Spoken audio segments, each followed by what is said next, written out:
Here I'm just shaving down the wood because it's doing that bowing up thing which I mentioned, so I'm just shaving her down from a smaller angle. I gotta start cleaning it up, what my instructors just told me. So it's again, it's, you know, my thumb all around, not bad. I'm going to cut it off here shortly. It's pretty good. Pretty good if I say so myself. Alright, so I'm flaring at the end here. This part I'm going to cut off. So I'm just getting it to its little portions. All in all, I've been working on this for about half an hour. So it doesn't take that long. You can really get this whittled down. And some people are a little further ahead than I am. I had to stop talking and set up the camera. But you know, getting there.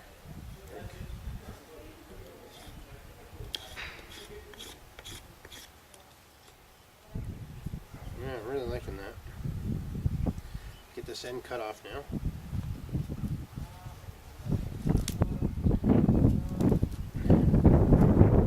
Hope you can hear that in the background, the cows wailing away. Apparently they're giving birth. Be happening every day for the next 3 weeks. There's a different cow in the field across the way.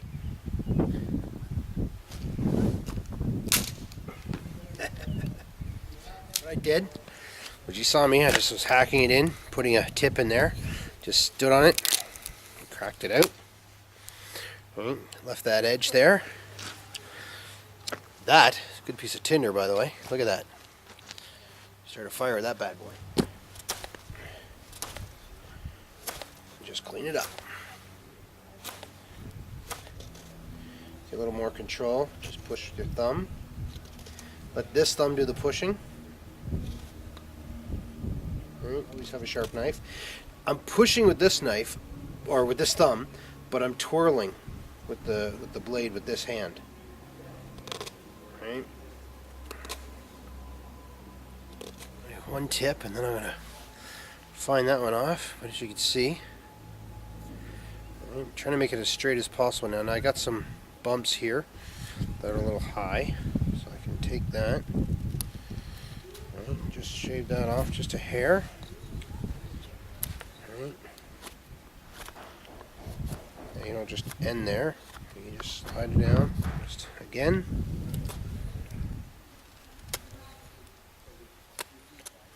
Now I've got in here, like that's not flat, so I'll probably go until I shave that off. But you can see the difference, eh? Against my shirt, how I did that tip, to how I did that tip. That's more of a blunt end. It's more of a tip. This is going to go into my hold, that. But I'll make this even sharper, but not tons sharper, just a little sharper, so that it'll start to build, because I want a flatter, wider edge to help build some of the friction. Right? Whereas this, narrower, less friction. See, coming in closer to the edges. Right. So I got my rounded nub, my pointy nub. How you want it, about the thickness of your thumb, a little more. Okay, the length, alright, just so you get an idea. The bow itself will go from the tip of your finger to your armpit. That should be the length of your bow. So, there you go. A couple of helpful hints. And I'll just keep doing. So we took that piece of wood that I showed you earlier and turned it into that so far. Okay, just to give you guys another idea, find a flat surface. This is relatively flat. You roll it on there, you can find any inconsistencies. See these ridges, right? There you go. Okay, so I'm going to smooth those out roughly in the middle, because I got these because I was using a serrated edge. This portion of the knife now, right?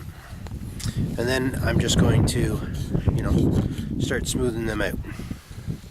Now I could cut them like out, right? Or you can literally just whittle them out. So, got my spindle, like it.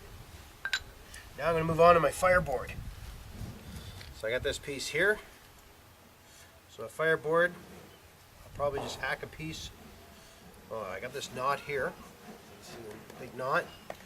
So I'm going to hack it from this side down, because this side I can just eliminate. So I'll put my knife here. Right. Thumb thickness thick, a little wider than a thumb. Like so. And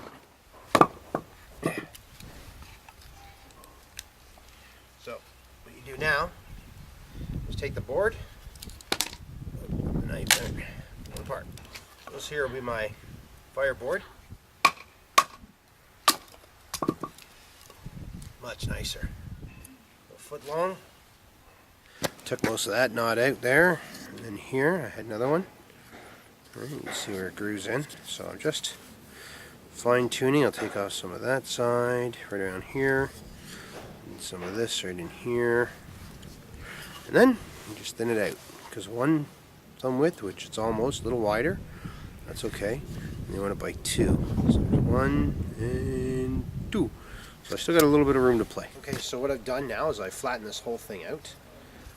It looks kind of bumpy here, but when I laid on a piece of flat wood, and it doesn't wobble, and I've shaved her down, so I'm going to be putting in the notches and the circle, spindling it in. We'll show you that when we get the whole thing all done up, right?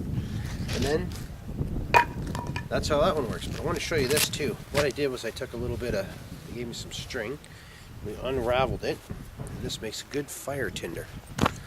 Right? So we, you can see the braided part there. We just unraveled it all, 120. It's a very good fire starter. Anyway, we'll show you that more as time goes by as well. All right, thanks guys for watching. I'm Dave Hensman. This is Bush Troopers, bushtroopers.com. We're preparing this live project, and here I am again at Sticks and Stones, doing the week's worth of work. So this afternoon, again this morning, we did the shelter building. This afternoon we did the bow drill stuff, and then this evening we got trapping. So I'm going in to grab a bite to eat, and I'll get to trapping. I think usually it goes the other way around though. You trap the animal, then you eat them, but I'm game. Alright, take care.